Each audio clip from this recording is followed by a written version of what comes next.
आजकल डाम्फर में उठा सु डाम्फर आजकल एम्बुलेंस लो है डाम्फर आज डाम्फर में मिट्टी और गिट्टी लेके जा रहा है बाहर में देखो 10-11 बजे के बाद एम्बुलेंस में एक्टिवेट हो जाएंगे।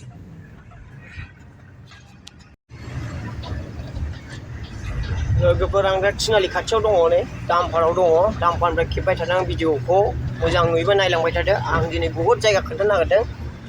कारिगाव आरो कारिगाव बाजार आरो थिनालि बाजारखौ आं दिनै खोन्थानो सानदों आं डाम्फार सायाव दङ मोनसे जायगायाव फैगासिनो दं दा मोनसे जायगायाव फैनायखौ आङो एक्सट्रा भिडिअनि गेजेरजों एसेनो खोन्थागोन नायलांबाय था दा आङो फैबाय थाबाय कारिगाव खाथि खाथि मोनबाय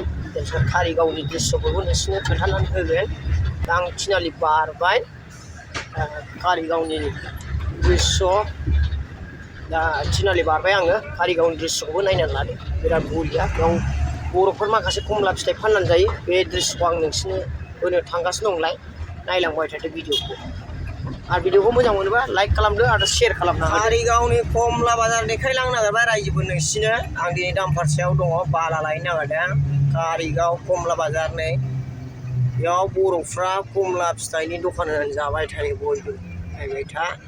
आरो नोंस्रा सोर सोर जायगायाव कमला जानो गोसो जायो कारिगाव फैनानै कमलाखौ बायनानै जाफैनो हागोन बर'फोर फाननायखौ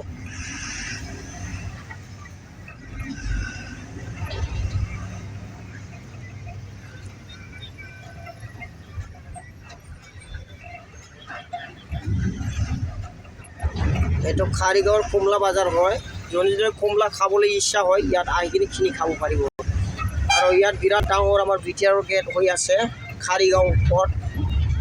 চৰকাৰ বনোৱা গেট এইটো সুন্দৰ বুলি হ'ব সব চাবলৈ আহিব এইটো এতিয়া আমি कारिगाঁও পাই গ'লো कारिगाँव बहुत सुंदर सा जगह है कारिगाँव आप लोग भी देखने के लिए आ सकता है बहुत सुंदर सा जगह है कारिगाँव देखते जाओ।